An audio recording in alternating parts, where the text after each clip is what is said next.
So now we just wait on them to come in.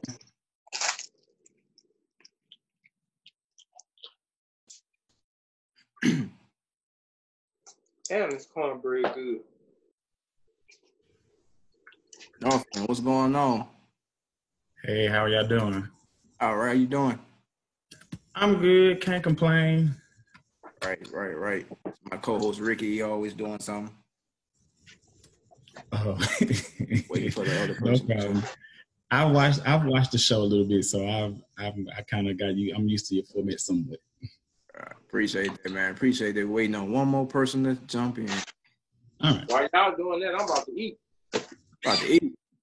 I did that. That's unprofessional. What? That's unprofessional. Can't eat during the interview, man. I've watched the show. Is this CNN?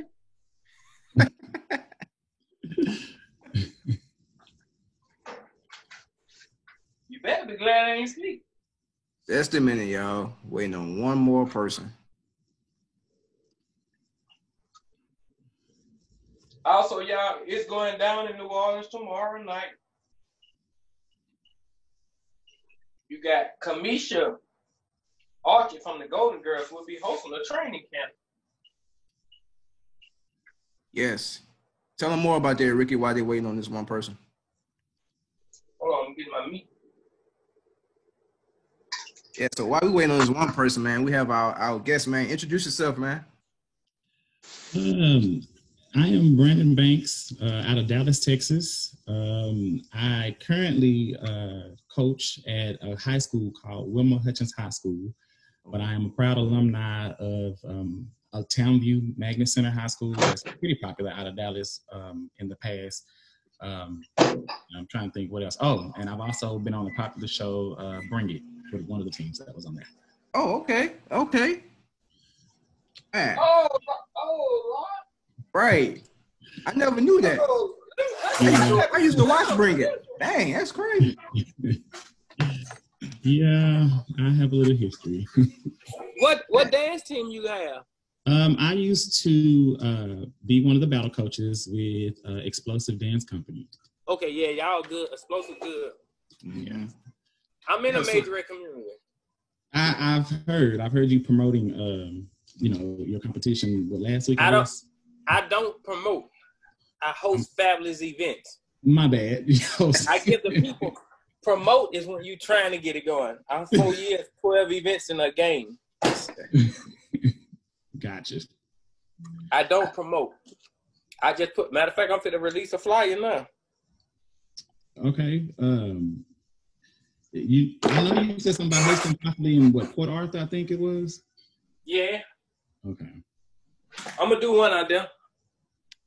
Hold on, y'all. So, man, what made you want to get into the dance world? Well, I'm a band person by trade. I grew up playing music from when I was a toddler. My family has a pretty big musical history. Pretty much all of my brothers, we're a big line of brothers, but all of my brothers play. One of my brothers marched Southern University. Another brother, he didn't march, but he went to PV.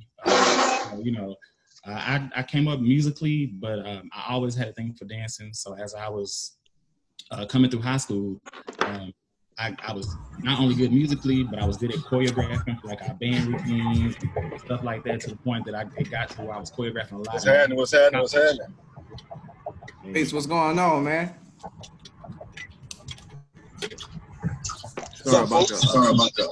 Sorry about the wait, y'all. But yeah, you can continue, Perry, man.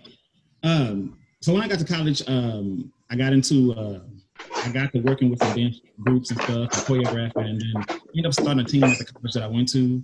And from there, I've been choreographing from there pretty much the rest of my life so far. Okay. Interesting. All right, Space, man. Introduce yourself to the people out here.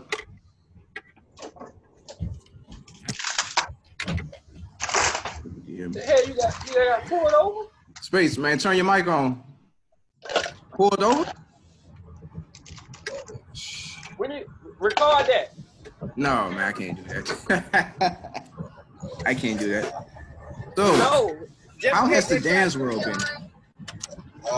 We are on General de Gaulle. Oh man, look like y'all got pulled over. Bro. I'm having some problems, fellas. Hold on. Let's see. You good, man? You good? There we go. All right. So, Spaceman, introduce yourself, man. What's up, man? How everybody doing? My name's Joshua Spate. Graduate of St. Augustine Senior High School. Went on to Southern University, Craft 2002 on saxophone. Former band director at KIPP Central City Academy, Booker T. Washington. Current band director at Alice Hart Middle School down here in New Orleans. Okay. So, man, for the people out there that want to know, what made you want to be a band director? God, dog, my audio keep going in and out. Let me see.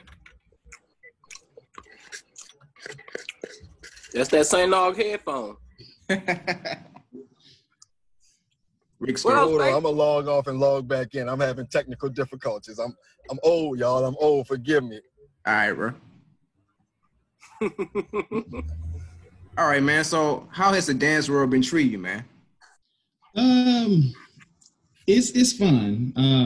You know, for the most part, I've had a very good experience, but I will not lie. I'm a very honest person. It is hard for a male coach, you know, to do what I do. You know, you have people with reservations because you're male, especially working with high school, with a high school team. You know, you have to really work.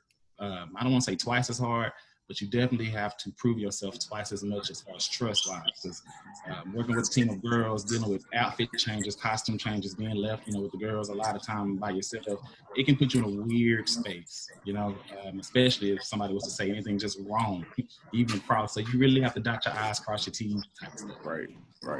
So what would you say has been your most challenging, you know, task since being a dance coach? Challenging.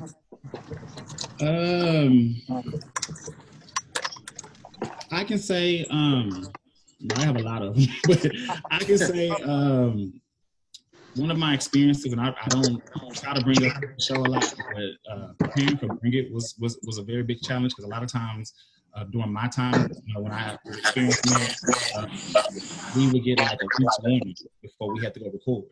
So coming up with new choreography, putting a show together literally in 2-3 days, putting, you know, assisting with that, putting new stands together so you don't see the same stuff on TV, just trying to rush and choreographically challenge your team, putting in long nights. That was challenging because you want to do well on the show, but you only got 3-4 days, maybe max, to pull it off, you know, at the time that we were going, you know, that I was with the team and I was doing the show. So, yeah. Okay. So how was your experience with Bring It? How did that come about for you? Well, at the time I was coaching with Explosive when they first got on the show. I was one of the battle coaches along with some other people, and we applied as a joke, you know, not thinking much of it, and actually landed the show.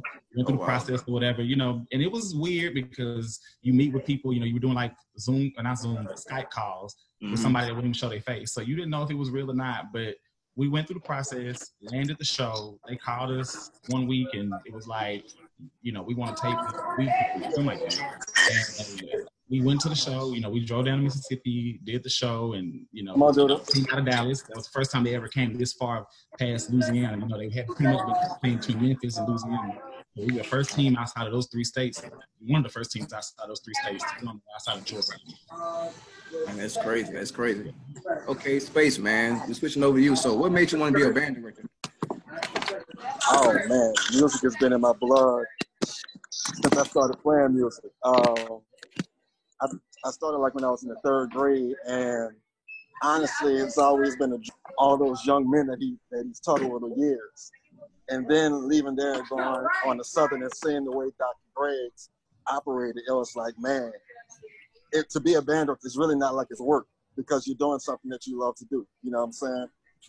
Dealing with music every day, all day, it's cool. And then giving back to the kids, it makes everything work. Right? You know, wake up in the morning, deal with kids, and, you know, trying to keep them out the street. Okay. So what would you say has been your most challenging task as being a band director? Funding and parents. Yeah, because funding, of course, the arts is like a lost cause down here in Louisiana. And it's sad because, you know, especially here in New Orleans, with all of the greats that have come from here. But it seems like they don't want to invest, you know, into the arts. And then the parents, I love them, but it's just that sense of entitlement. You know, you gotta like say, man, like I'm here for the kids just the way you are as well. And, you know, let me do my thing type format. Okay. So switching back over to Brandon, man. So besides your dance team, who the dance team that you know you look forward to seeing? On the collegiate level, or just any dance team? Any level. You get 8 out of 10. Yep. Come on, dude. On the high school level, I can pull in state, out of state. I'm thinking one of the high school teams that I do appreciate a lot as far as creativity and energy. And I hope I don't mess up their name, but I think they're called the Golden Girls under Tracy in Florida. Okay. Miami. Yeah, she. Dade County. Yeah, she always brings creativity. I mean, from uniforms to just the swag that they have.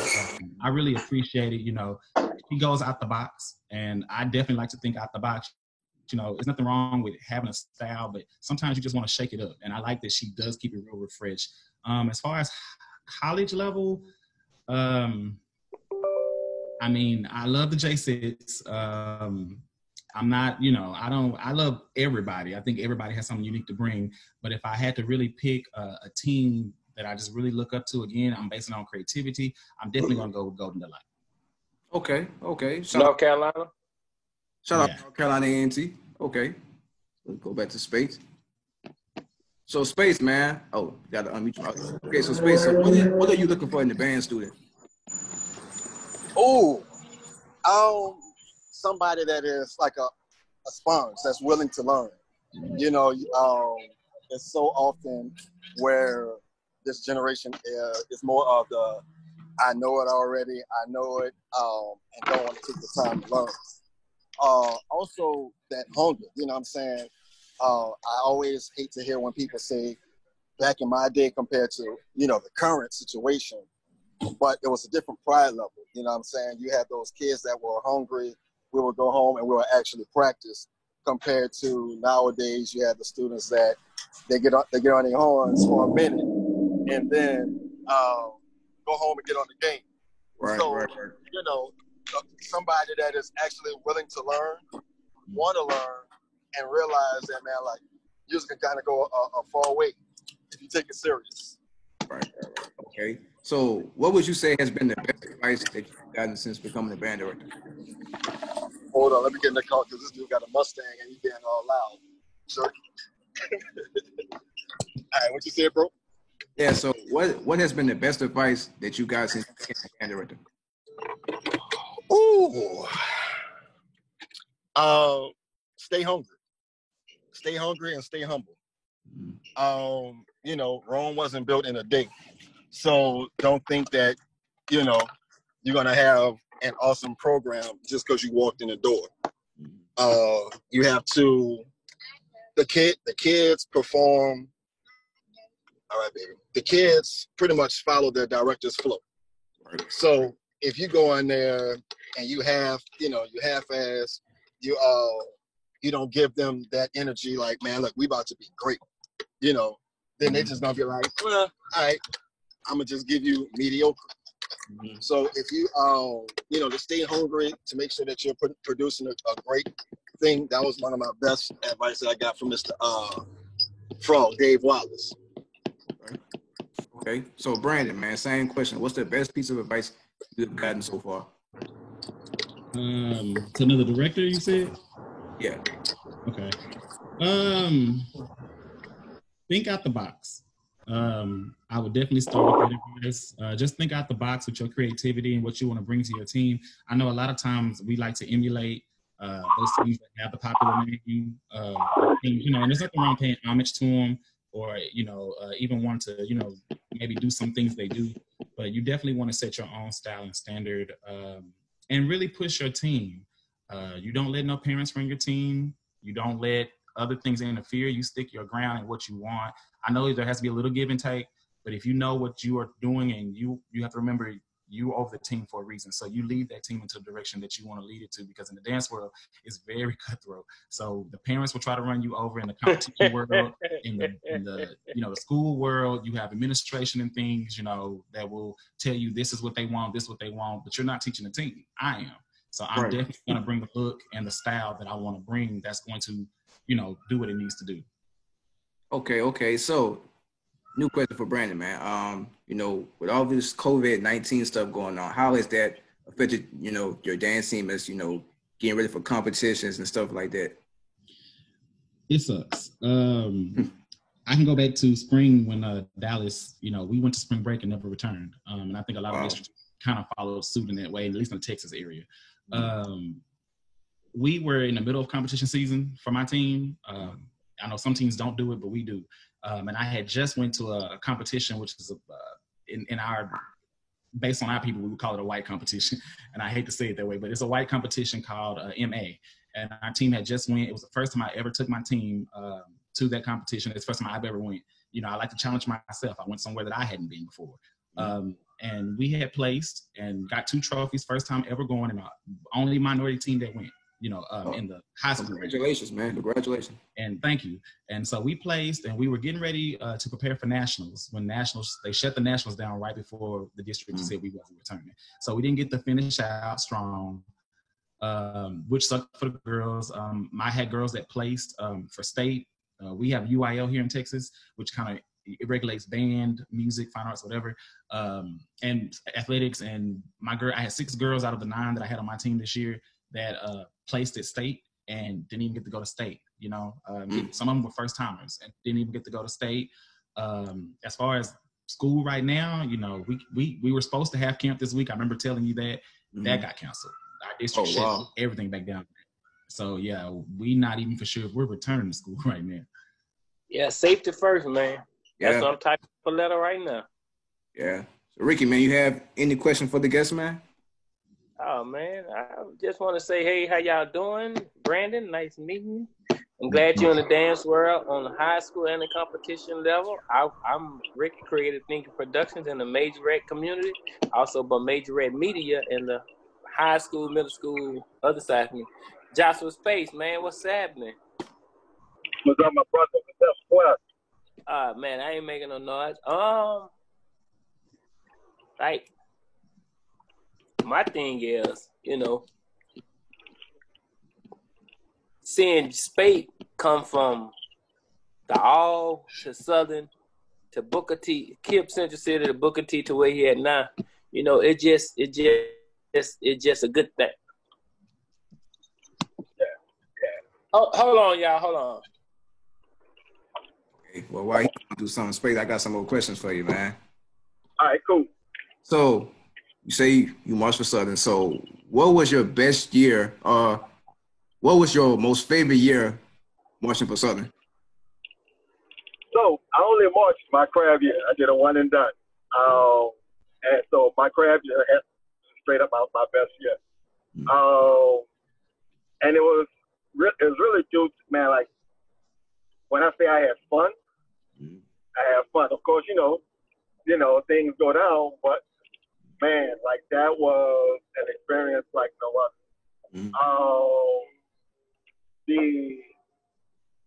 Being able to just like hang out, the camaraderie that you have with all your different crab brothers and crab sisters. Like, you'll never forget them. Like, I remember that's something that Doc said. He was like, a lot of these people that's going to be in here, they're going to be your best friends for life. They might be in your wedding, this and that. And it's true. I got a lot of partners, a lot of my crab brothers that like we're still click tight. And that was over damn near 18 years ago. So just having that experience. Hey, y'all, my bad. I'm sorry, y'all. I'm sorry. Hold on, y'all. Good. Hello? Y'all can hear me? Yeah. Yes, sir. My question is to Spade. Then I'm gonna get to you, Brandon. Spade, I seen what you said dealing with funding and parents and the kids this generation. How do you feel being a middle school director, handling a situation between dealing with, like, because, you know, most cities don't have active middle schools like New Orleans. New Orleans middle school game that took over the high school game. Correct. In a sense, because it's more entertaining. Correct. And the thing is, how do you prepare those kids on a day-to-day basis and say, listen, you got to get ready for the next level. You got to get ready for the next. How do you go about doing that day in and day out, knowing it's going to be a challenge? The way you do it is you have to kind of like break down your own thinking. You know, as an adult, you know, I've been playing music over 20 years, damn near 27, 28 years, playing saxophone. So you have to like bring yourself back down to that child's mind frame, because you be like, man, this music is simple. How can you not, you know, understand it? But then it goes back to the teaching. So you have to find a way to grab the kids' attention. You have to keep it. You got to keep it fun for them. You know what I'm saying? There's so many kids with all of these different, and I hate to say it, but all these different, I guess, like these ailments that the state is putting on them. You know, back then you never heard of kids that had, you know, ADD or all these different little terms. So it's like, okay, now you have to figure out a way to keep the kids' attention. Sit down, do this, do that. So once you have them bought into your teaching method, and then you have them actually remembering what they're learning, because kids, like I say, they're so into those games, they'll go to practice, learn whatever it is. Yep, come back the next day, and then they be like, oh, I forgot. So what you mean you forgot? And then, you know, and also coming from middle school to high school, back down to elementary, middle, the art of teaching music, like having the kids actually read, is coming back down here in New Orleans. But, you know, it was, for middle school, it was a struggle because the kids just want to play the horn. They don't want to, you know, learn all your different fingerings and stuff like that. So, you know, I feel like I'm rambling. I'm trying to remember the actual question. But to keep the kids interested, you just have to have that drive to keep their attention, and then also have the patience to really, you know, once they forget, you're going to have to go back over it the next day. Okay. Now, you know, from a high school level, excuse me, I'm just hungry right now. I'm eating. Dealing with knowing that you have dealt with high school administration and middle school administration, how do you prepare yourself mentally to walk into your job every day, to knowing that you have to deal with it? Middle school administration and high school administration is really not a lot different. Because at the end of the day, they are there to try to figure out what's best for the kids. It's a lot of stuff that they want. You just have to understand, you know, you have to kind of deliver it. But like Brandon was saying earlier, you know, you want this, but you're not in here teaching. So, you know, you have to know what you want yourself. Tell the administration, these are my, tell her she could come outside. I'm sorry, y'all. You have to let them know your goals, and then they're gonna follow your flow. The thing is to actually have the administration buy into you, because a lot of times you can say, okay, well, I'm gonna do this, and then if you don't deliver, then they stop having faith in you, and then they're gonna start trying to intervene in what you're doing. So once you deliver the stuff that you say you're gonna deliver, they're gonna kind of back off and let you run your program the way it needs to be ran, if that makes sense. Okay. Brandon, making a transition from competitive majorette style of dance to the high school level style of dance, how would you say it was much more appreciative coming from one side to the other? Do you think the other side was more appreciative than the high school side, the majorette side? I wouldn't call it a transition because I actually was doing both at the same time, which was. Oh, it's a transition. A whole other story. There is a difference. I can say that dealing with high school level teams, there's definitely a lot of holdback as far as like what we can wear. You know, coming from competition where, you know, putting on a two-piece, a sports bra top, and, you know, the brief cut, you know, bottoms for the girls is nothing. That's normal. You know, form-fitting stuff is nothing. But when you go into the public school world, and I'm in Dallas, Texas, so we are very Bible Belt conservative. Right. In a lot of ways. Our district is. I mean, we only have a few schools that do the show band style, unfortunately. You know, and out of those schools, you know, it was very competitive when I grew up. Those people didn't leave, and luckily, you know, I'm in my mid 30s, and you know, in that, you know, it was a fight. You know, I was assistant, but I was blessed to be an assistant for a long time to one of our local greats. And Original Fox, one of the Original Foxes, and was able to be an assistant to her. But, you know, working my way and fighting was there. But I definitely, with the uniforms, I say that's the biggest drawback. You know, there's things we want to wear. And I know, like, when you look at schools like Louisiana, Memphis, even Georgia, you know, when we look at those places and we travel to those places, Florida, you know, when you look at the Texas schools, specifically Dallas, but definitely Texas schools, you'll notice our uniform game is not like theirs. And a lot of it is because of the conservatism, you know, that we deal with and those fights that we have. As far as dance style, I've been blessed where I'm at right now to be able to kind of push the style that I want and the look that I want. I have gotten kickbacks even to this recent year where it was some drawbacks, but luckily I've had a supportive team and they understand what I'm trying to do. And what I always push in my agenda is that I'm preparing these girls for college. In Dallas, we don't have HBCU. Well, we have an HBCU, but we don't have one with a band that's here. So, you know, we pull a course from PB in Texas Southern, which is 3-4 hours away, but, you know, other schools that are locally around. So for me, I teach my girls, teaching style is a big thing because for them to be able to compete with the people that are near those schools, that get access to those schools, we have to really push because we have great dancers here. But without the training and the artwork, they're not gonna get there. Yeah. So what would you say to an incoming freshman that want to join your dance team? And also, Spake, what would you say to an incoming freshman that want to, like a fifth grader going to middle school that want to join your band? Go ahead, B. You can answer first. Okay, thank you. What I would say, definitely coming in as a freshman, eighth graders, you got to work. One thing about me as a coach, I don't expect them to have a lot. On my team, and let me give some background on what I'm going to say.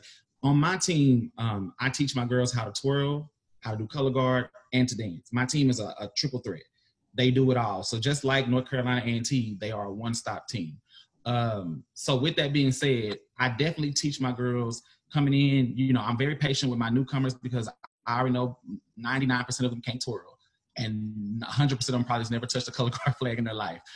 Dance, you know, everybody comes in thinking, oh, I can dance, I can do this, I can do that. And some may come in with some skills, you know, but at the end of the day, you have to train them because being able to keep a beat, being able to move is one thing. Being able to do it in a uniform way to where the captain doesn't outshine the team, but the team is not too low below the captain is a whole nother level. So teaching my freshmen how to come in and blend, how to pay attention to details. I mean, from hand placements. I mean, we can spend a whole day just going over fist, you know, tabletop, jazz hand, those things like that, and making sure they understand the difference and how to do those changes within the motions that we're doing because, you know, they see stuff on TV and they're ready to get to the trick and the stunt.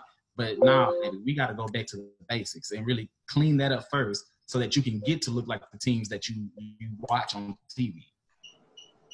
Okay. That's real. That's real. Brandon here like on a serious topic. The kids in their mind, fundamentals is not fun. Yeah. So, you know, they're so quick. Like you said, they see the stuff on TV and they be like, yeah, I could do that. And then they can't. You know what I'm saying? So my thing is when I get somebody new, is to have them in their mind frame like, man, look, don't quit.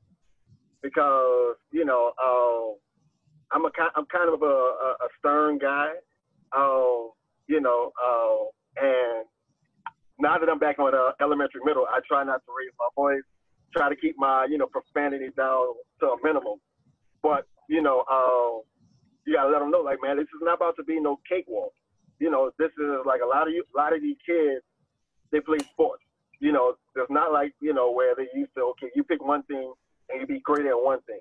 You got kids that's in the band, they play basketball, they play football, they run track. So they just all over the place. So my main thing is, say, bro, pick something that you want to do. And once you figure out that's what you want to do, be great at it. Like, another problem that we also run into is, as band directors, you have a kid that might start off on a trumpet. Then mid-season, they be like, oh, I want to go play drums. Or they might say that the next year. So, it's not consistent. What's up, boys? What's going on? What's up, Speed? We got a special guest that joined the live, y'all. Oh, Lord. Oh, Lord. Hey, man. Jew, bro, introduce yourself, man. Man, my name is Julius, man. Went to Old Pearl Walker, trombone section leader, Texas Southern University, former band director, Martin Berman Marching Band, man.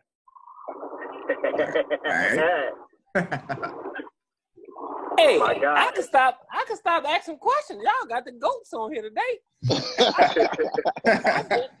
I'm just here for the knowledge. But now systematically, like me and Jew was talking earlier. Another and catch me out. Hennessy and Grandma Ye and Coke. Hey, Jew, you can't be doing 4 things at once, man. Either you're gonna be interviewing or you're not. This man giving a full and everything, man. I'm about to be on my way home, man. I'm on my way home now. You can't be giving man. You can't be sitting up there doing no drive-through interview, man. We don't want that. Good, man. Y'all got to stay on the phone driving and talking. Hey, but I ain't got no beverage. Not yet. Well, we don't know that. Hey, you're right. Not yet. Now, see, when I get home, not yet. I'm amazed. Hey, that's another story. It's still early, bro. It's still early. Yeah. Man, Spade, I wanted to chime in, Spade. When you was talking about just getting kids to love band, right? So just from my experiences with Berman, right?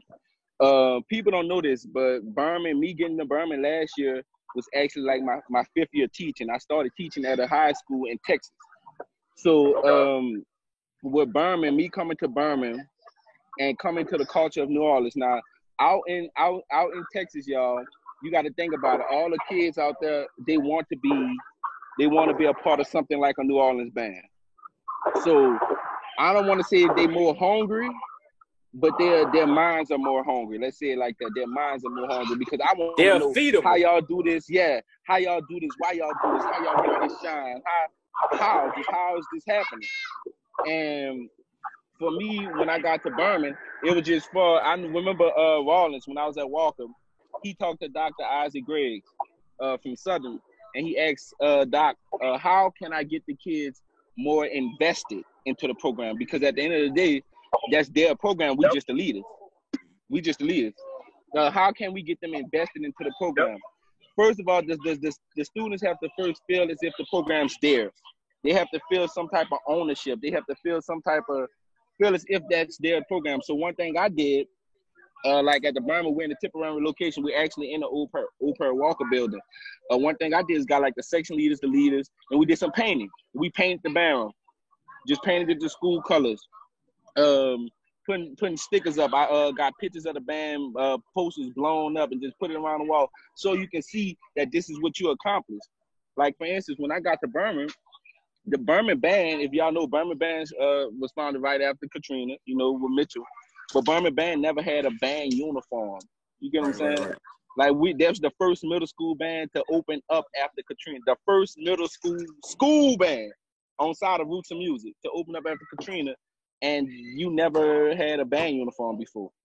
That we as adults, we when we try to do things like far as getting their hoodies and things like that, we looking at it like, okay, we took care of their band, but at the same time, those kids look at that. This other band got this beautiful band uniform. And like when I got to Berman, them kids used to. One thing I felt I don't know if you got had to deal with that speed when you went to Harder or not, but I had to deal with like the last band director said we was gonna do this and this didn't happen. But why should we listen to you, Mr. Hill? Because the last band director said we were gonna get new instruments and that didn't happen. The last band, that's what I kept getting. That's like, so I pride myself at Berman. What I told my kids, everything I tell you that I'm gonna do is gonna happen. It's gonna come to pass. Like for instance, I told the kids we gonna get the sponsorship by Adidas. You know, like y'all was doing at Ellis Hart. I got that. We was gonna go do some Pelican games. Got that. We was gonna get brand new uniforms. They didn't believe it until the boxes started coming into the band room. Mm-hmm. You get what I'm saying? Mm-hmm. So it's like those small things they need to see. Then you got one thing about it. When we was coming up, the band director just say go left. We gonna go left. See, these children, you say go left, they gonna say why we going left? What's left? Right, what I'm gonna benefit from going left? No, they want to know the details, the strenuous details about everything, dog. Mm-hmm. Everything. And like another thing I did was, you got to, like you said, you got to get the kids invested. You got to get them wanting to bed. One thing I did was had a song request board. A song request. Now, even though you know, I'm not about to pay all this because everything they writing on there is young boy, this person killing this person and that's all they writing. They don't know nothing about the OJs. Mm-hmm. They don't know nothing about Maze, Frankie Beverly. They don't know Michael Jackson. Right, real. The only way they're gonna know these songs is if that song has been mixed with another rap song. Mm-hmm. Exactly. That's the only thing. That's the only thing. And then another thing at Burma is what this year's I actually started my concert band. My concert band this year. That was like pulling nails out of Jesus Jesus hanging cross himself. Like I'm taking Jesus off the cross himself. That's what that was. Because Mr. Hill, why are we playing this? This is why we playing so soft. Why I gotta hold this note out so long? It's just this is just timbre of music. We have to expose our kids more. And Maya Angelou said it best. If you know so little, you know so little, you're gonna pretend to know even less. We gotta expose our kids more. Hey, I got one question. I got one question for the band. He about to be messy. He about to be messy. Yep. Go ahead, Rick. I know you about to be messy. Rick. I'm typing up a letter. I ain't gonna say nothing. But I'm gonna come back off of you, like how you saying, give them the sense of ownership. I had to do the same thing. Me and all my assistant directors, like by me being this my first year over there, the kids were in so much they love the hell out of their old band. So, it's hard. It's always going to be a hard time coming in as the new guy because they're like, man, you're not doing it like how this guy did that. Oh, you're meaner than the old guy. Well, I like when he did this. I had to tell the kids. I was like, man, look, I'm 35 years old. I said, I got two kids. I got this, I got that. I said, I'm too old to be marching. And I'm too old to act like I'm about to sit up here and march up and down the street. So this is your situation. So, the great thing that happened, we had the middle school band of the band in the fall. Mm-hmm. And it was supposed to be, I think it was supposed to be me, Ellis Hart, Berman, and Side Tech. It was Industry, yeah. Yeah, it was supposed to be that three. But it didn't work out that way where it ended up Berman going in the first battle, and then I had to just, deal with. Wait, hold that thought. Let me tell you why, because y'all don't know the inside stories. I could be petty now. Go ahead, Drew. So the week before, we performed at the Urban League in the Superdome. The Berman Band always do that at the Urban League, right? So Fantasy was there. So Fantasy wound up coming after our performance. I was waiting on my bus to return. So I talked to the organizer. I was like, well, since they got time, I'm waiting on the bus. It makes no sense for me to have 70 kids just standing here. Well, we could put on the show. Right. So long story short, I'm just going to say what it is and what it was. He got punched in the face. No, and I walked, I just walked off. No, Spade. And I walked off. Spade, fight back, Spade. It wasn't Spade. It wasn't Spade. It wasn't me. It was fantasy. Oh, It was man. fantasy. Hey, Jew, I thought you said you punched Spake back there in the playground. I did Man, punch here we Spade go. on the playground too. Here we go. So now we're about to talk about the story. Hey. Now, come on, we might as well get okay. Now, since y'all want to, let me tell y'all how that whole situation happened. First of all, I love working with band directors Brandon, who you gotta understand We're that, gonna come back to that it's a show. Right. It's a show. Right. I love band directors who understand it's a show. Like, people don't know. While me and Spade was doing all that at that playground, we actually had talking. We said, yeah, nigga, we got to keep it up, keep the morale up with our kids. You know, we was talking. So when I came to Burton, when I came to Alice Hall, I pulled up. I did this perfectly, y'all. I walked, all the bands was in the cafeteria. I walked my band through the cafeteria, all the way to the courtyard, all the way out. So we went in the building to go back outside the building. So we went outside, warmed up and everything. Warmed up nice and pretty, took my time. Then after that, the first song I played, I think, was ESPN. The reason I played ESPN, people don't know this, that's a part of my warm-up. So once we play ESPN and a song called Falling, after that, then we going into the book. That's how we warm up every day. So that's equivalent to like Landry Walker Jumpstart. So I play ESPN, Spade come outside. Very cute. Very cute. I forgot I did that. So very cute. He was like, yeah, he said, y'all go get it, y'all go get it. And look, I'm just loud. The battle didn't start yet. The battle didn't start. But it's all that was part of the fun and game, man. It was just a big show for the kids, man. But at the end of the day, I remember I that battle. I enjoyed it. I ain't gonna tell you on the line, but keep it high. Let Space speak on this one. When I said let's battle outside, he came with them excuses. He was like, oh, I don't want them people. I don't want all the people around the kids. See, that's why I bring security everywhere I go. That's why I bring. You had no excuse. Shit, I can't hear. Lock this down. Lock this down. All right, man. We got a question in the comments. Damn it. This a question for all y'all, man. Yeah, because this bastard about to start some shit. Brandon, we're gonna start with you, Brandon, man. This is a question in the comments. Shut up. They want to know, how do you go about getting sponsorship? All right, yeah, now I'm back. Now, what you had said, bro? Yeah, y'all sounded real cute, bro. Oh man, y'all funny. You know. Hey, bro, It was a nice warm up. They sounded good. I had to come give the kids, the compliment. Don't pay them. You'll never put the kids down. Don't pay them no mind.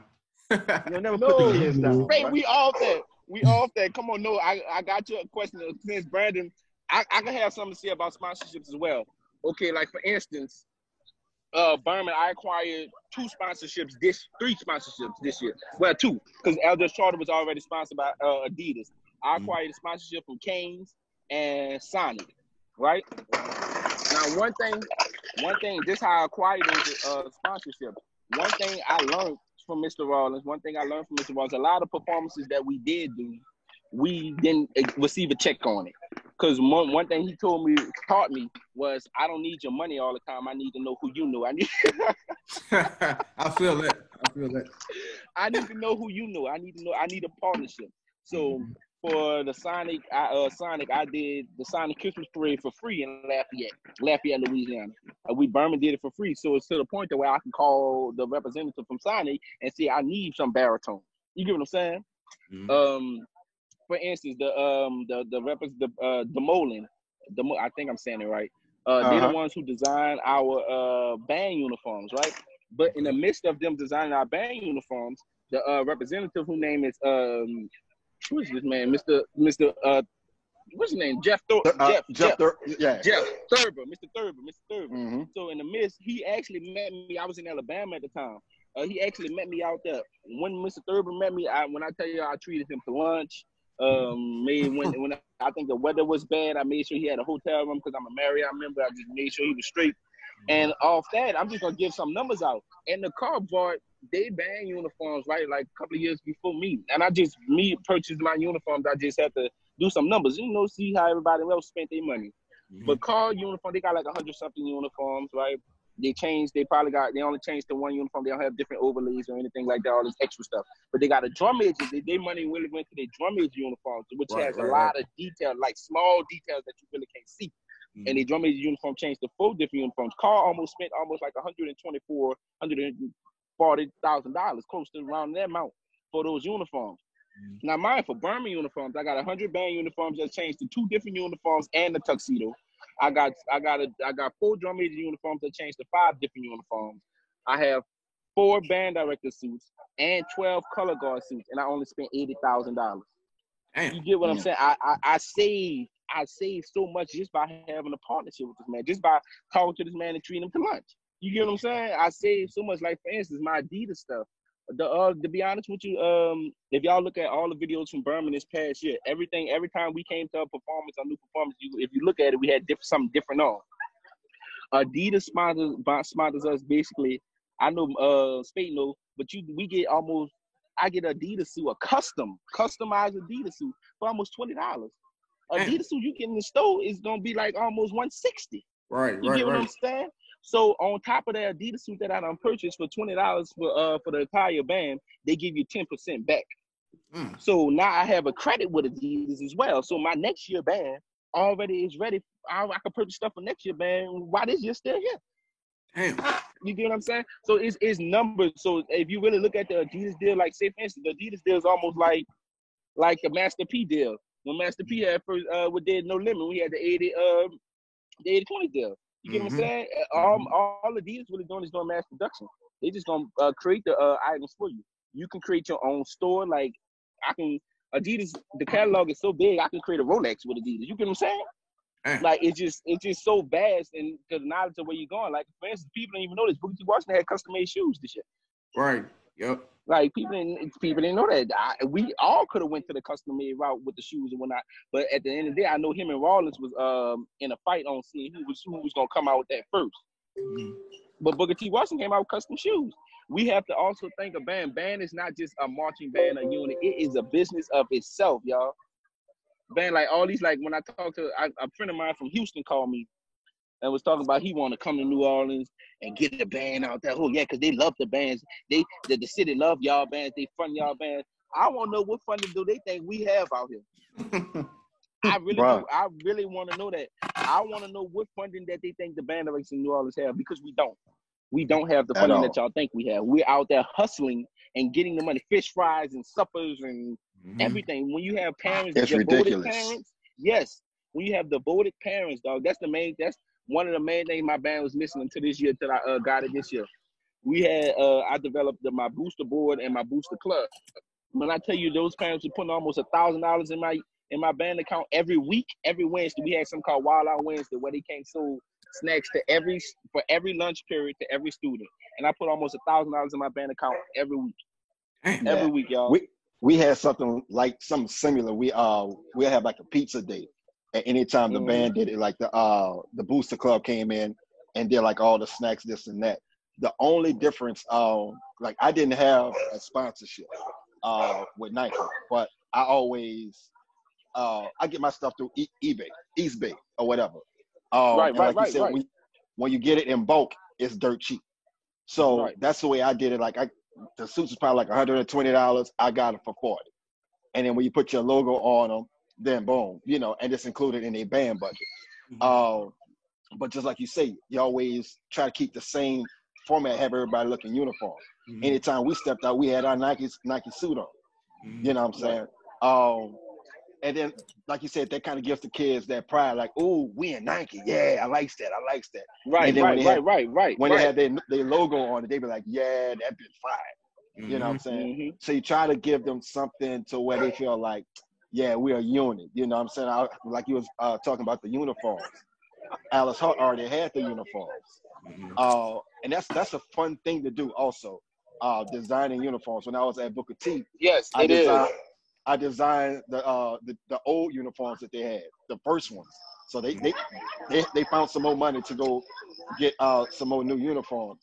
But designing the uniforms, talking to all those different companies, DeMorland, Frohoff, Stansberry, all of those guys, you tell them what you're looking for, and they come out there and they bring you your like prototype in a box to show it off, this and that.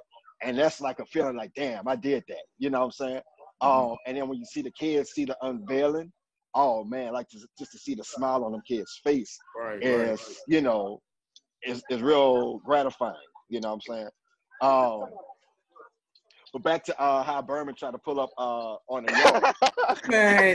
Man, stop that, man. I got a question for Brandon, man.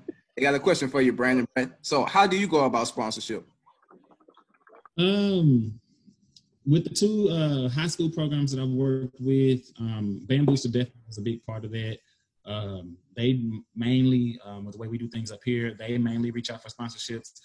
As far as dealing with dance teams inside, competition world or band world, honestly, I come out of my pocket. I'm not even going to paint a picture that ain't there. I come out of my pocket for a lot of things. This last year, I bought the flags, the flag poles, the weights to go in the flag poles. I bought the baton. Do they pay for anything? Well, here's the thing, and again, when you have a vision, you don't let your vision go. I know what I want. Right. I don't try to charge my girls because unlike the band has band fees, but their fees include so much. For us, we have to pay for uniforms every year. I don't recycle. You might rewear one, but because you bring new people onto the team every year, it's just best to get a new set every year. So we change our looks yearly. And trying to give multiple looks, different looks to go with different types of shows and things we may do throughout the year. You try to keep your budget nice. I don't even charge my girls $1,000 in the dance world for their packages for high school. But when it comes to sponsorship, I've done some deals with different designers or different people where I can get a good deal. But as far as sponsorship, I'm not even gonna lie. I don't even take time to look for it. I either raise the money or I buy it out of pocket. This is what it is. Okay. Speaking of that, yeah, they is. They're making good money. Speaking of that, while you on that, my dance team this year, I actually tried doing some sponsorship with the dance team this year because once this year I got more acclimated with. Let's say I got more intertwined with all my other marching as far as budgets and all that, because I feel as if a middle school dance person, somebody on the dance team shouldn't pay $1,000. I feel as if that's extreme. I feel as if that's extreme, $1,000. So one thing I was doing, like I know with the dance team, that they always the hair, the hair is one of the main things they do from hair and makeup, right? So I actually got a sponsorship from a hair company in New Orleans. A local company in New Orleans gave me bundles. The girls, meaning my dance team, the whole year could have changed their hairstyle every day, almost every day. Just because, like I know, like he said about the money of the dance team and how much they pay. That's not including them getting their hair done. That's not including the makeup. And then one thing with me is when I'm ready to go, I'm ready to go. I don't need y'all looking for try to get no hair done. I'm not trying to wait for no makeup to get done. I need all that set up. So I already need a person, who the makeup person, how much we paying him. Okay, let's tell him the stipend, how much the stipend is. That's how much you get what I'm saying? And that's one thing with Berman. What Berman is, when people think Berman rich, Berman not rich. Alice Hall got all the money. But I did a lot of stuff through my band account. Mm-hmm. So I didn't go through. So let me not say the band account. My Parent Booster Club account. I did a lot through my Parent Booster Club account. So for instance, if the dance team, for instance, I wanted my tubers to be a little bit stronger. I just spent $26,000 on brand new sousaphones. I need y'all to be pumping these things. So I hired me a tuba TA, a teacher's assistant tuba TA. Come to practice 3 days out the week, because Berman, we practice Monday through Saturday. Come out 3 days out the week. You couldn't tell. He about to make me call him on his personal line and give him some choice words. Look.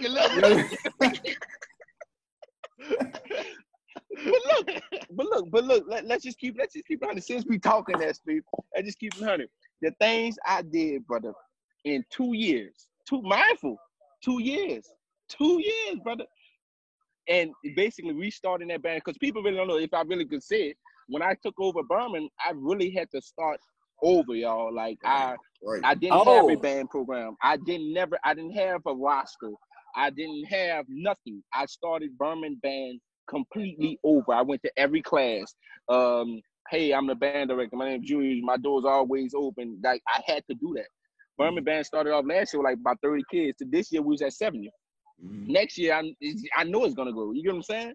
And then it's things that I implemented. Like I implemented third grade interest meeting. You know how the Greeks do their interest meeting?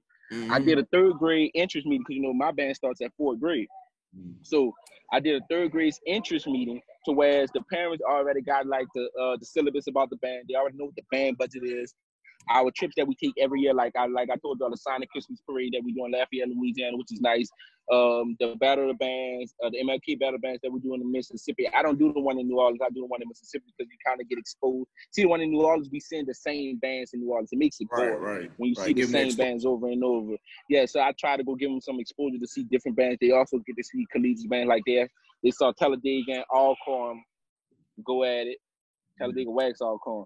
But they saw them go at it, but just like the exposure of it, that's one of the main things when it comes down to band, y'all. It's the exposure, because at the end of the day, yeah, we from New Orleans, but we only one dimensional. Like I think they had a discussion in the band group, and someone asked who has when your college era, when you was in college, who had the best musicians? And it was like New Orleans, Memphis, Mississippi, Dallas, Houston, things like that. So everybody had their own little personal say-so, and this was just mine out of everything. I said, everybody's saying New Orleans is one-dimensional because all y'all know is Mardi Gras and our marching bands. Y'all don't know that we have some stellar concert bands too. Like I told Mr. Rollins, I said, it's about time that you need to bring your concert band to these festivals. I'm saying the reason I said that because if you guys ever saw Landry Walker's spring concert or winter concert, that is not no regular. That's a show, y'all. Like when I tell you, like it's scripted to the T. Like a matter of fact, I did stagehand one time for it, and like they have it scripted to the T. The curtains close slowly. The curtains close fast. Like it's scripted to the T. And I was like, this is a production law. I was like, this need to be, other people need to see this. But when you think you just doing band and you think just this is nothing, like you're doing something big, we don't be really realizing what we doing in New Orleans, y'all. We just think we just doing band. Like we creating a standard, to be honest with you, because everybody's looking at us for music. Okay, so Brandon, man, we got another question for you, man. They say, do you prefer to have a set number of dancers on your squad? Like what's too many dancers for you? 9. 8. Don't put me on the spot. Okay, so with my history, I work, like I said, dealing with explosive. That's probably one of the largest teams I've ever worked with. You talk about over 100 dancers, and then work teams of sizes.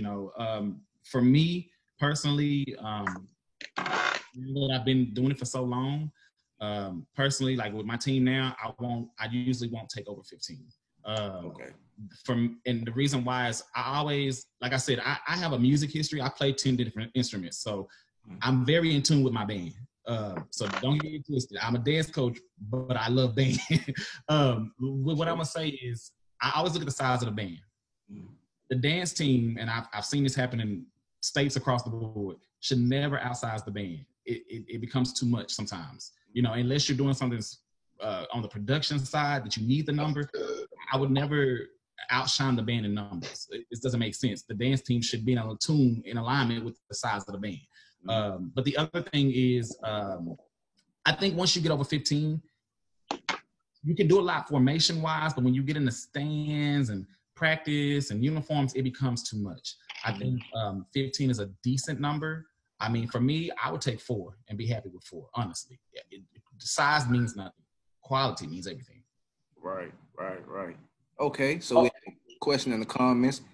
It's for all three of y'all. How do you develop student leadership within your program? I can take I can take it first. For me, as far as student leadership, because I do teach English in the state of Texas, which is a highly tested subject, if you know anything about Texas state testing, I'm busy a lot.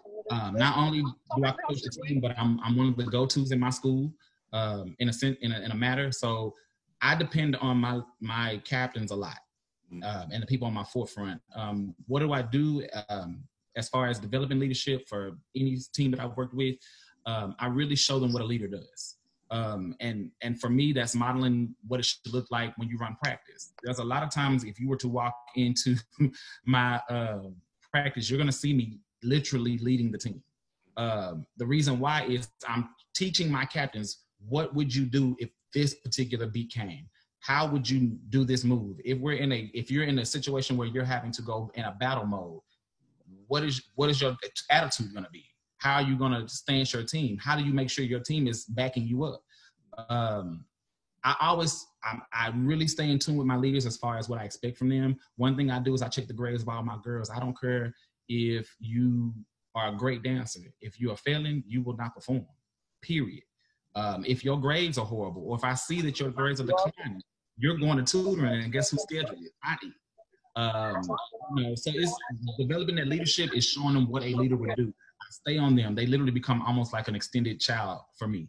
They become a part of my family because my leadership reflect what I do. Because there are times where I literally will not make it to practice because I'm in a principal meeting, I'm at a tutoring session, I'm here. So I send a message out to my leaders. This is what you need to get done today in practice. And when I come, if it's not done, I'm holding you accountable.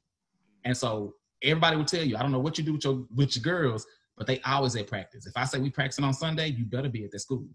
We ain't got no ifs, ands, or buts about it. Because if you want to be on this team, you're going to dedicate your time to this team to be what you want to be. Because when you said, I want to be a part of this, that means you now are on my schedule at all times.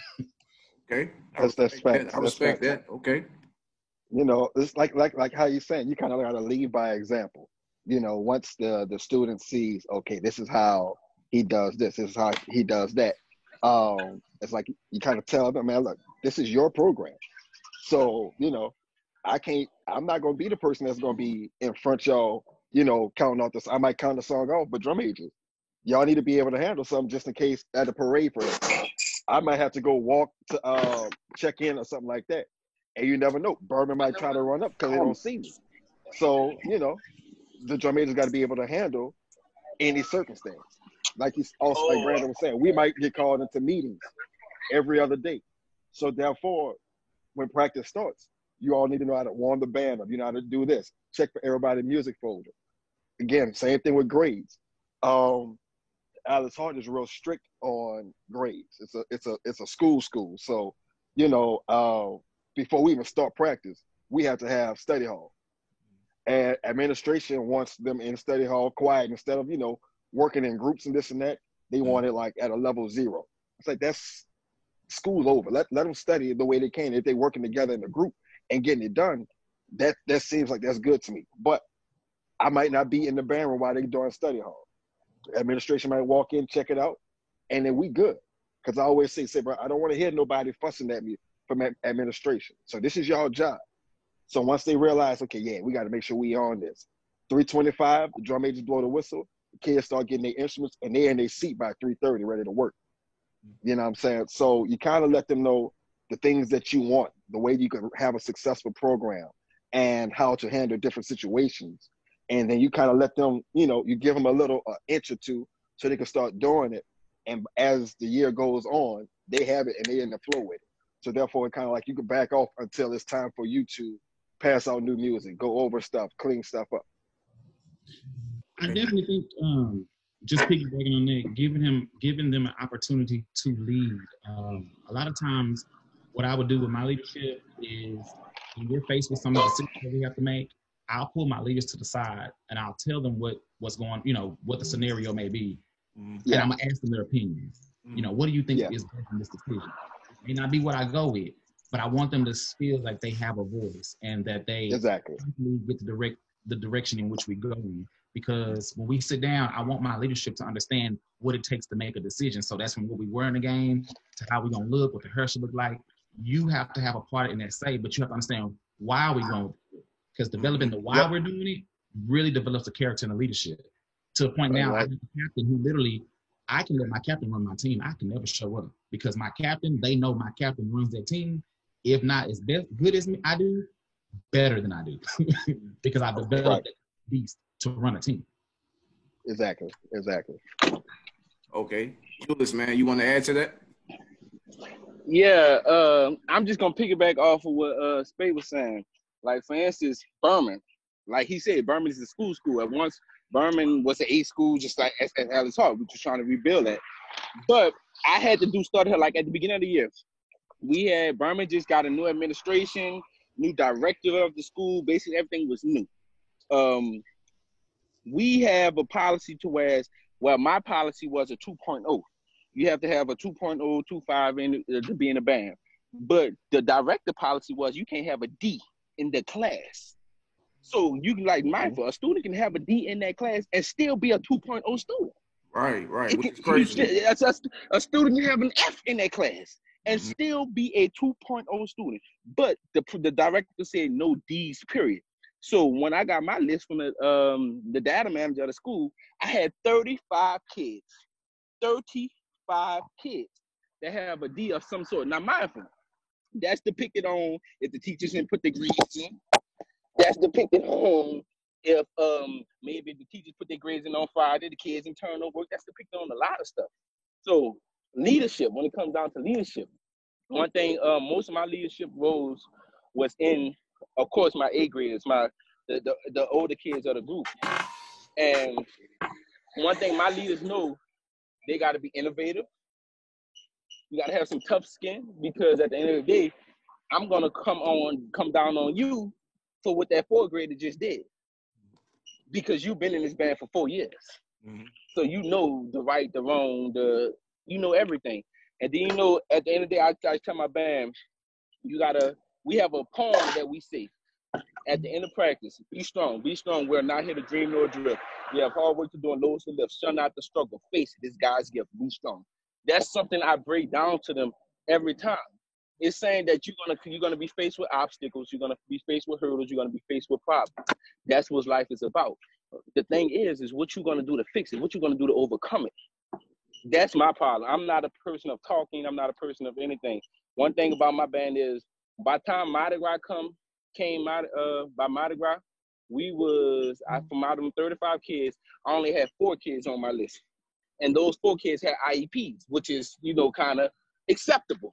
If you really look at it, that's kind of acceptable. That's the people who has, like, you know, ADHD, you know, those new terminologies that just all of a sudden came about.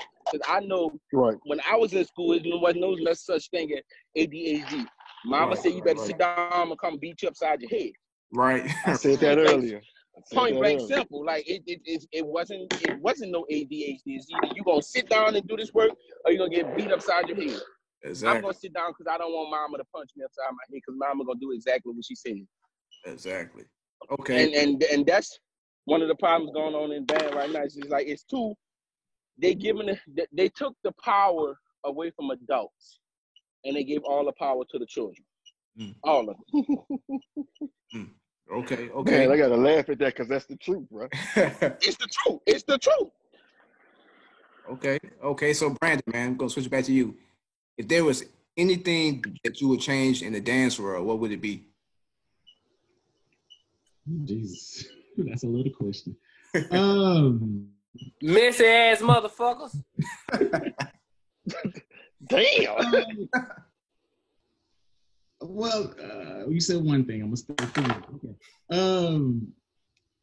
I think what I would change is how fans perceive their opponent. One thing, as I watch, especially now that I've had more time to observe YouTube channels and feedback and review channels, and everybody's doing great, you know, on their opinion, but the fans are so harsh. And I think a lot of times people get lost in the translation of what it takes to get to what you see. Whether you think it's the greatest or the worst thing you saw, there was some work put in it. From the I mean, fans are so critical of the teams. You know, if they even look like they doing something the Stingeheads do, oh, they stay left from the Stingeheads. If they look like they doing the Jackson State motion, oh, they a copycat of Jackson. Dance is dance. Motions are motion. Nobody owns a certain movement or certain motion. That's like saying that Southern owns the F note and Jackson owns the B note. It's stupid.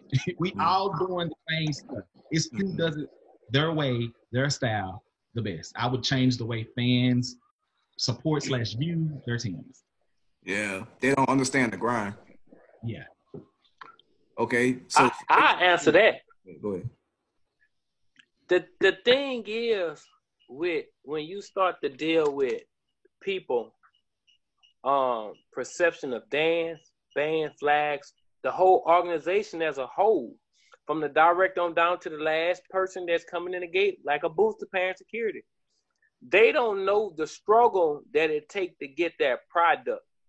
And I see it a lot that more people are more critical on the middle school bands and the high school bands for like musicianship. Like you might see a band make errors in a song, and they'll try to tear down those high school kids and those middle school kids, but turn around and accept it on the collegiate level. You get what I'm saying? Like it's more, you have more collegiate bands tearing up band arrangements that they practice in and practice out. And I'm talking about household names, the program that are concrete, guaranteed to get 100 freshmen year in, year out. For example, people want to tear Talladega head off. Oh, they messed it up. No, that's just their style of playing and arrangement, aggressive. But then to turn around and be lax on Southern, J-State, Alcorn, Texas Southern, FAMU, Bethune-Cookman, when they slay a piece of music up. So we not soft on FAMU. Fuck them. Okay, well, FAMU.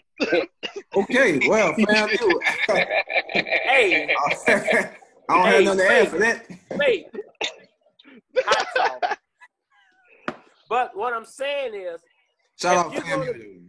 The thing is, if you're going to be harsh on the elementary, middle school, and high school kids, you have to be harsh on the people that's at the top that those kids are looking forward to being. Because if they see a prestige university make musical errors and they're not getting in trouble for it and not held accountable for it, they're going to feel at the middle school and high school level, why should I be accountable for it? Like you might see a dancer slip, mess up an 8 count, drag the count out for so wide. And then next thing you know, the middle school, high school dance gonna be like, well, she did it. But they don't realize you are your own individual person. I understand where you're coming from, because like I had an incident, it was at Walker, matter of fact. It was at Walker. A student, he was trying to scream, on trumpet, trying to scream. But it's not the point of you trying to scream, it's the point of the hangover. Right. The colleges do it, so that's right. No, the hell, that's not right. That's not right. If the arranging didn't write that on the damn song, that's not right. Mm-hmm. That's not right. But at the end of the song, go rest 2, 3 out. It go 1, 2, 3 pound. Yeah. No. What the hell? No. That's something that Texas Southern was known for. Oh, man. Back in the day, so you don't got to do us like that. You don't got to do us like that. That was back in the day, Texas Southern. That's more Jackson. Like that. That's more J-State. But, and at the end of the day, we all have, as far as like media teams, band directors, assistant band directors, dance coaches, band heads, dance heads, whatever you want to call it, start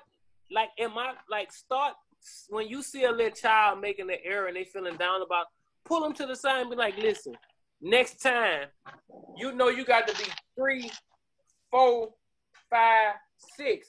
Get the motion with the number 2, 3, 4. Mm-hmm.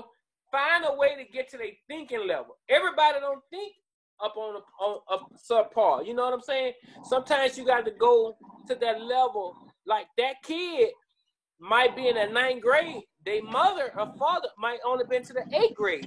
So they're thinking ahead of the education level that they're being provided. So by you being the director and the dance sponsor, assistant dance sponsor, assistant band director, you have to be able to grab those kids and say, listen, come this way, because the way you're going is wrong. If you see them going left, bring them back right. Like, you cannot, I don't know nobody that's drive a car at 100 miles an hour that's going to hit a curve straight up head on without going over the rail or killing themselves. So you got to know how to utilize the situation that's presented to you. And a lot of people don't know this, Spate and Brandon and Jew. When you become a band director, a dance coach, a dance assistant, band director, assistant coach, you become a parent. Yes. To every kid, you become a parent. Why? Because some parents will not come get their kids from band practice, and when you pull up to drop them off, they got 5 cars in the yard smoking and drinking.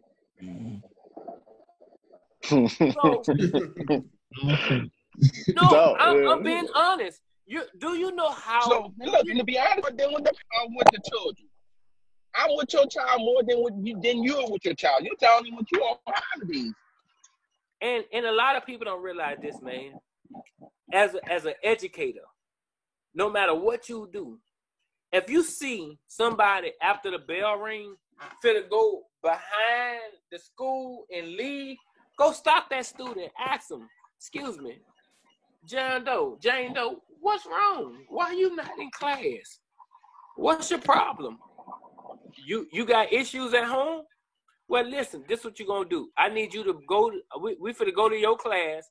I'm going to tell your teacher you was with me. And I'm going to get your class work, and we're going to work on the things that you need to work on. Some kids are more afraid of being embarrassed because of the lack of education and training and respect that they get at home. It shows in the classroom. So, but Ricky, you're asking band directors to do more than their job. Now listen, once we do that, now you got to mind. Once we do that, we become more powerful than the principal. Yeah, we become more powerful. But you think about it. Once we become more powerful than the administrator, we're a threat to them. They don't look at us as the helpful person. But guess what, Junior? As an educator, dance sponsor, band director, assistant, whatever you may be, you reach out to the head director or to the principal, your boss, and be like, listen, I have kids that I need a program set up for in the next year or two to get them established on what they need to do because they're lost. Like, it's not about who's bigger than who's a threat to who. Save one child, save 3. Because for every 3, there's one that leads the pack of 3. You get what I'm saying? Every 3 kids, they got a leader in that group. So if you snatch the leader, the other 2 gonna follow him or her. I understand where you're coming from, Ricky. But look, like for instance, I'm about to just give you an example of my personal experience. Okay, this year at Berman, the Booster Club created like a mentoring program for the boys and girls, right? So the females, they had like they did a girl in the band, a girl on dance team, whatever girl that's in one of the marching units, and they have like a spa day or whatnot. With the fellas, I had barbers come. We done taught them how to tie ties and all that. But at the same time, when you tell this to the school, well, we didn't know. Well, I don't think that's your job. I think this is social worker job. But listen, the head of a band director, I'm a social worker too, baby. I'm just think about it. I'm dealing with the thing about it. If the child never marched, let's say, for instance, on my dance team, we had a student who family belief was a little bit different. You know, they was like, they're very spiritual family, but their belief was a little bit different. Like, for instance, they didn't believe in her putting on makeup. You know, she's on the dance team. You know, the dance team got makeup. So they didn't believe in that. They didn't believe in her getting her hair, like, extensions in her hair. She has to wear her natural hair and things like that. So when one day finally let her do it to be a part of the team, because that's what she wanted to do, she felt very uncomfortable, right? So once I talked to my sponsor over the dance team, told her to like just talk to the girl to get her comfortable. That was like a lashback to the band staff saying we should have talked to a social worker. Well, a social worker is not right there, then and there. So she needs somebody to talk to her now. Matter of fact, it was at the Alice Hart Battle Band, the one that we had in the fall. Like, she needed somebody to talk to her right then and there. You get what I'm saying? I can't call the damn social worker here now. Right. Yeah. One of my young ladies, it was her time of the month. I'm gonna say this here. I understand where you're coming from, because when I went to Washington Marion, I went to Washington Marion in Lake Charles to do a band camp. like work with the band over band camp, summer band camp. I end up staying like right now. We was in band camp right now, like around this time. I was supposed to stay 2 weeks and leave. I ended up staying there 3 years, but over the 3 years, I actually helped some kids. Like I used to walk the school campus and find kids cutting because I knew how I feel to cut school because I did it. And my main focus was, me too. Listen, why you always out of class? Why you not doing what you got to do? Do this favor. Come follow me to the front office. Look, something going on like early in semester. Something going on with this student. They not like going to this class. Put them in band. All right, you in band. Now you got to play a horn. Now you in band class playing the horn. Guess what you got to do? You got to come to band practice. But Ricky, that's not that easy, dog. Because you got to think about it. We're not just fighting against them trying class. We fighting against the street, dog. So I'm telling him come to the office, man, nigga. What you telling me come to the office for, nigga? We don't know. I'm fighting against the street, dog. We not. And here's the thing. These middle school kids are tougher than the high school kids. And high school kids, thank you, nigga. I done got kids told me they done called their brothers around there, threatening me, trying to kill me. Brothers pulling up with guns and all kind of stuff, dog. In middle school. Like, and you got to think about it. You got to think about these children. They doing drugs. Like they by them having the internet and having these games, these phones, stuff that we didn't have. We had the landline. We had the phone with the line so long it could go to every room. Exactly. That's what we had. And if you on the phone too long, your mama pick up. The mama pick it up and say, "What y'all still on this phone?" Yeah. Joshua, they have so much privacy, dog. Let me call Mr. Hampton. You know what I'm saying? We had dial-up, we had AOL. Yep. Bell South. But guess what though, Ju? At the end of the day, you still have as a leader of a product that you got to put on the streets or in the stadium. You have to be that role model to every student. Because guess what? When you have those people around your student, like just because you have 8, like Alex Hart might have 100 kids, you still got another 103 kids looking. Right, because each one of them kids got a friend that wishing they was in the band, going to places and travel, but they don't have enough support to get them to that level. And then when you see them kids hanging around band, man, what's going on? Why you ain't in the band? You always out here. This is what I'm gonna do for you. I'm gonna put you on a color guard. Tell your mom I'm gonna sponsor you. As an adult, if your color guard, hold on, y'all. I gotta go check on my mom. Hold on. All right. Hey, I'm a kind of say what like Ricky was saying.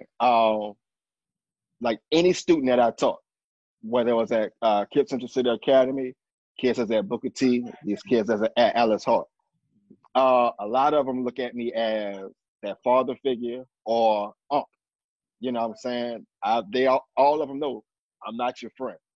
You know what I'm saying? So if I don't have a class, I'm walking through the halls, making sure everything's straight. I'm popping in and out of classes, checking on band students, and just like, you see students around the school that's actually going through stuff.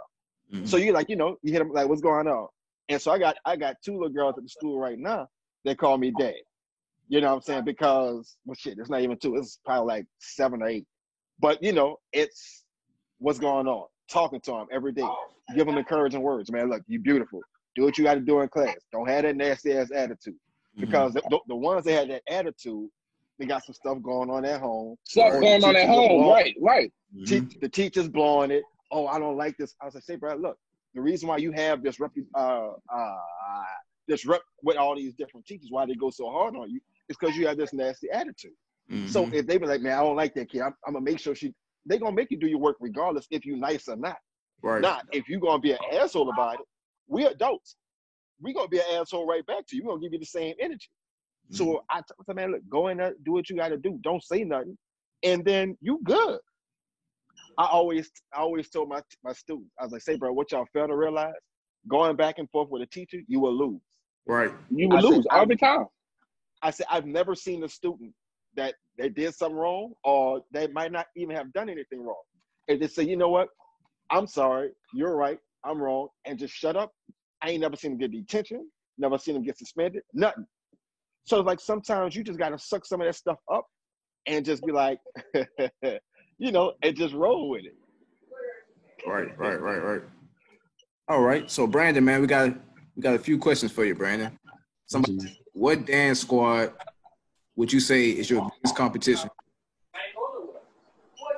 Locally or just overall?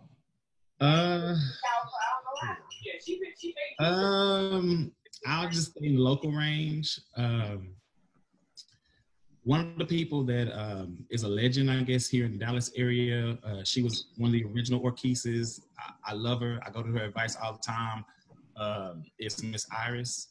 We call her Miss Iris. I won't give her whole name, but she teaches at Lincoln High School. Okay.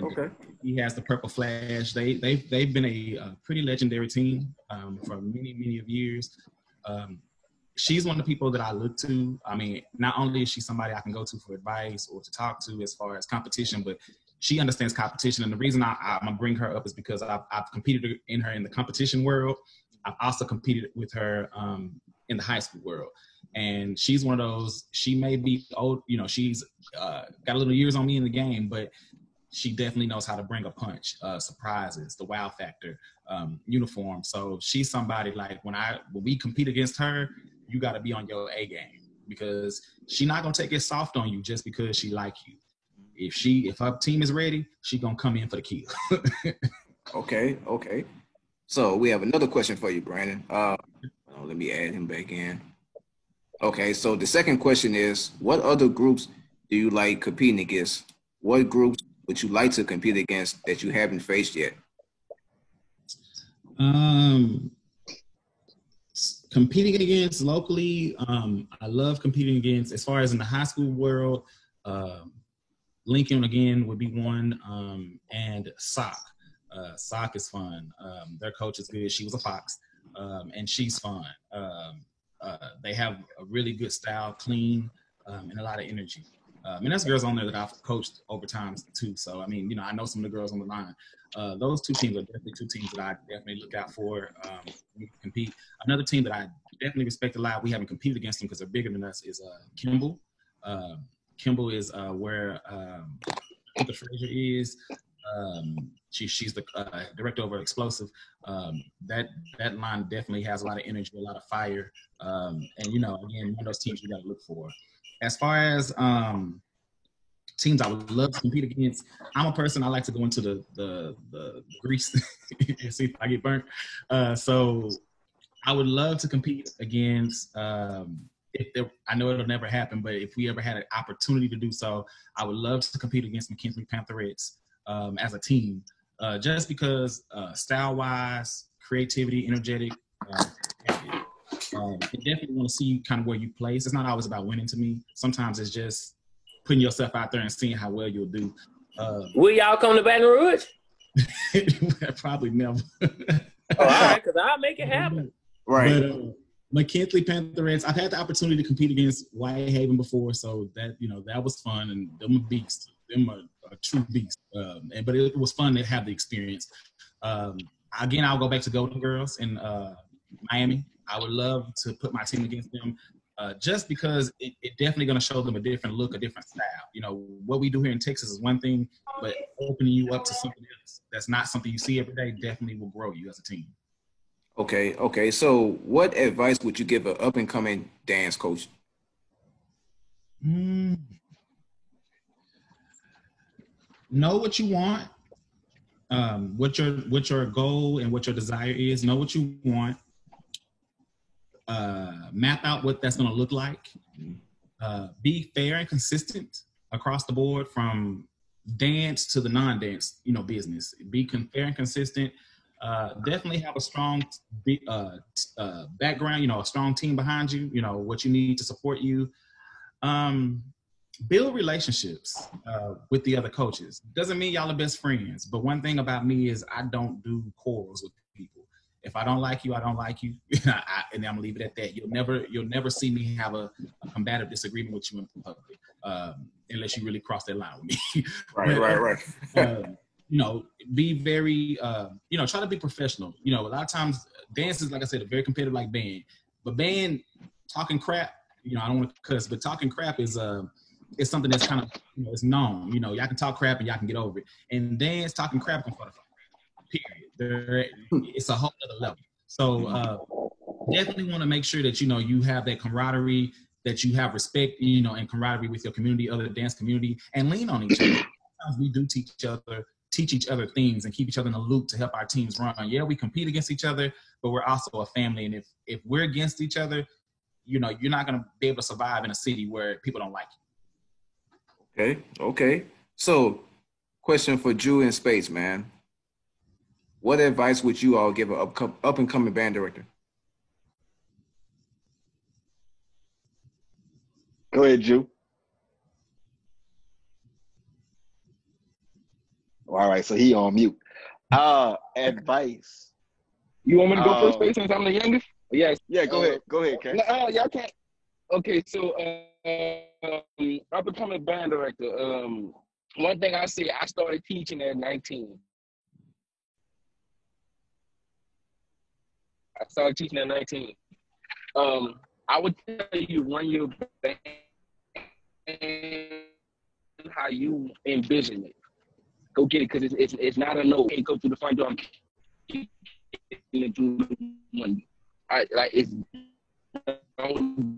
Don't take no for an answer. Whatever you are doing, you can do it. Just have that vision and go for it. It sounded like that boy was on a Boost Mobile. Right. That boy was on the Sprint, huh?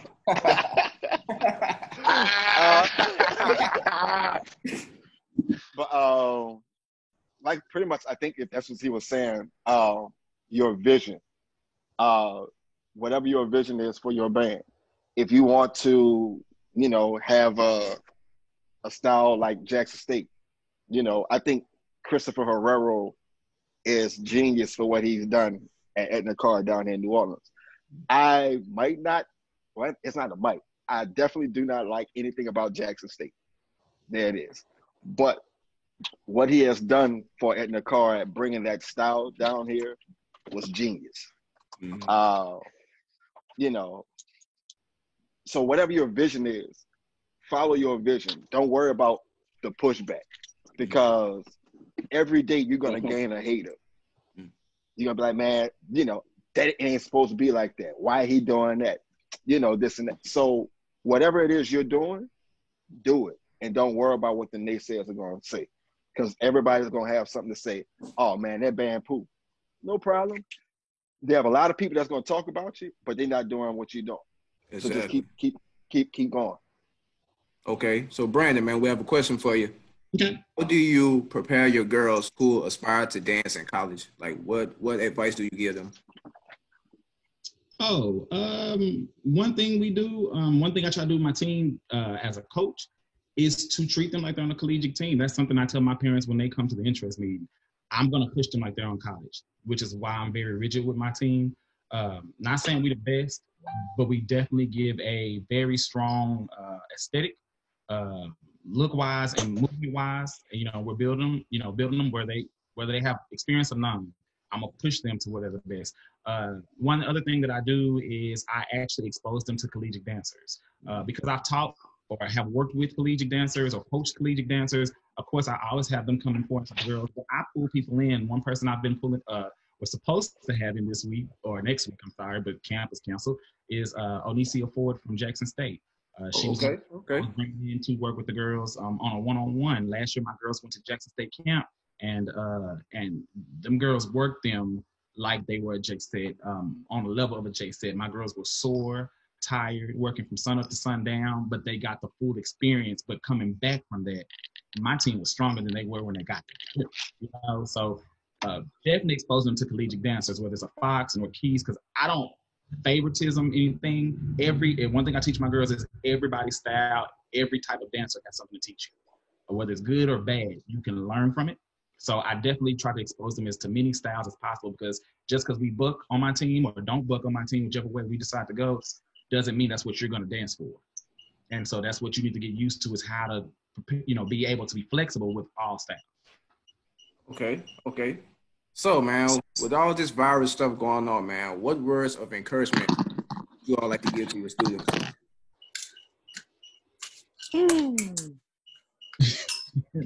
I'll start. It's been hard, especially like last week having to break the news to my girls. We're really looking forward to it because this is the first time they've ever been this long away from me. And the time this has been my second year at the school that I'm at now. And this is the longest that these girls have not seen me in the 2 years that I've been there, as far as physically.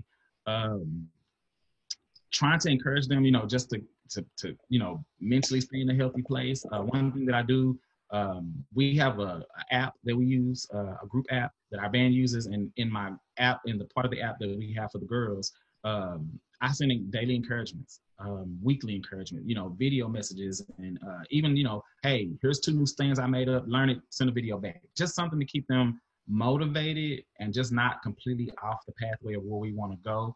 Like I said, like in I guess it's Space said, I hope I didn't mess up your name, but you good, bro. Trying to build that relationship, but being the father figure to your students. I don't claim to be a father, but I know I definitely am a father figure to a lot of my dancers and my students in general. And so talking to them, send them a text message. If I know they're going through something, trying to coach them through the situation as best as I can without crossing the line, just trying to make sure, you staying in tune with them and keeping them motivated to go on. And I know camp was a big motivation to them. And when I said no, the messages were all cry faces, because they were looking to dancing again, getting back together, having that bond. Right. My words of encouragement to my students is wash your damn hands, wear the damn mask. Straight like that. Just straight like that, bro. It's everybody we going through it. Like we want band practice just as bad as the kids do. Just you want band practice, you want dance practice, you want to get back to the norm. Mm-hmm. But in order to do that, you have to stay safe. Mm-hmm. I wish that I was able to pass out my instruments to the kids because I've been, working on a master plan to kind of still have practice at home and figure out a way where we could do it using technology. But you got safety first. Right. You know what I'm saying? Because I don't want to be around you and you hacking and coughing and you give me that stuff. Yeah, I might be daddy, but daddy will take his belt off. You know what I'm saying? So staying in constant contact with all of them kids. It's different coming from the high school, going back down to the elementary middle, because these are babies. Right. You know what I'm saying? The high school kids that, what's up, Unc? All right, cool. This is what we're going to do? And they let it go like that. Mm-hmm. These little kids that have iPhones, they want to FaceTime you in a group all the time. And you like, say, bro, look, leave me alone. Right. Some of them have my number. You know what I'm saying? So, but you still want to at least like check in on them. Y'all all right? Good. Now leave me alone. I'm doing adult time. But it's that father figure, man. Don't do that. Don't go out there to the park. Y'all trying to go play football and you hit somebody, you don't know if that boy got the Ronas or not. Right. So stay inside, wear your mask, put your wash your hands and just chill out. Let it pass over. That way we can get back in the studio and really grind. Okay. And bust Berman ass again. Dude, man, what you got to say, man?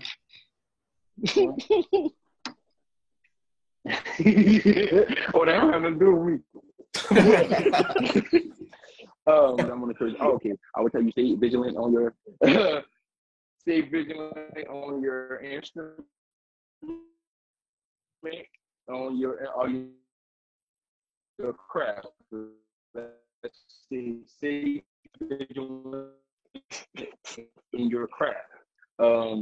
Yes, this pandemic is going on. Yes, it's a scare. Yes, it's an uncertainty. We don't know what's next. When is normal.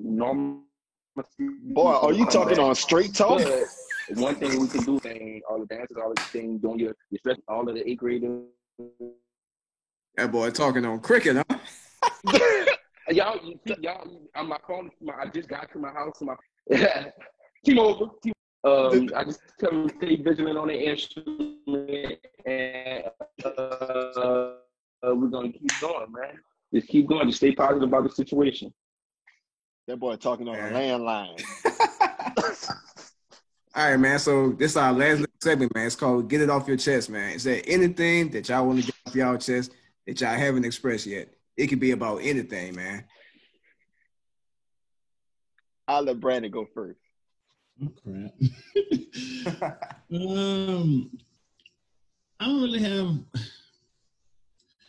so much.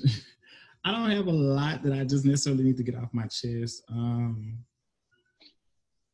Just be true to who you are. And I'll just leave it as there. Be true to who you are. People in the dance world, band world, whatever world you want to be in, can very much be gunning for you.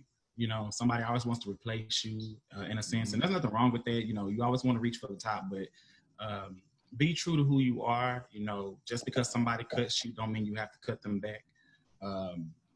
You have to be, you know, stay true to your character and what you show. What you bring to the table will prove itself, and if it doesn't, then that's not the right place for you. Okay. Space, I know you got something to get off your chest. I know. Is Julius he back off that off his little whatever? You got service, Jew? Off their land. Right. No, but in all serious, man, get off my chest. I would like to kind of like what we talked about earlier, as far as the crowd, the fans, when they witness a battle, or they see like the videographers, they put it whatever video on YouTube, and the bashing of the kids. You know, like, oh, he played a wrong note, and you might not know the level of, you know, the talent that child is on. You might be like, oh, well, Alice Hunt sounded better this year, or, you know, whatever, just different negativity. Because you never know, the kids might go back and they're going to read the comments more than us adults. And then when they see it, the negativity from adults is breaking down the kids. Right. You know what I'm saying? And parents don't see that. And then you be wondering why there's so much hostility in the crowds, because they're like, oh, there goes Shaquanta 5411, the one that commented on the post. And there's a whole lot of unnecessary beef. So I understand like having the comments on some of the videos on YouTube, but I think like for the middle school wise, videographers cut them comments off. That way, you know, there can't be any negativity from the outsiders. You know what I'm saying? It is what it is. The video is going to tell you, you know, that Alice Hart bust Berman ass twice this year. But, you know, so it's no need for the comments.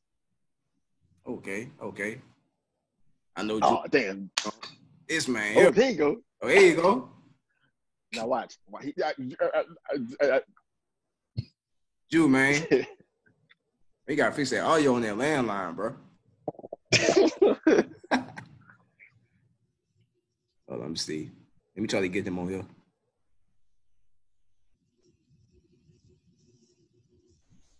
This man don't know what he doing. Boy, your camera off and your audio off. You ain't pay that bill. Right.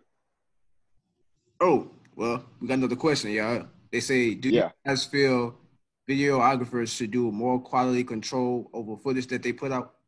Meaning, you know, just putting out everything so that it's saving some stuff?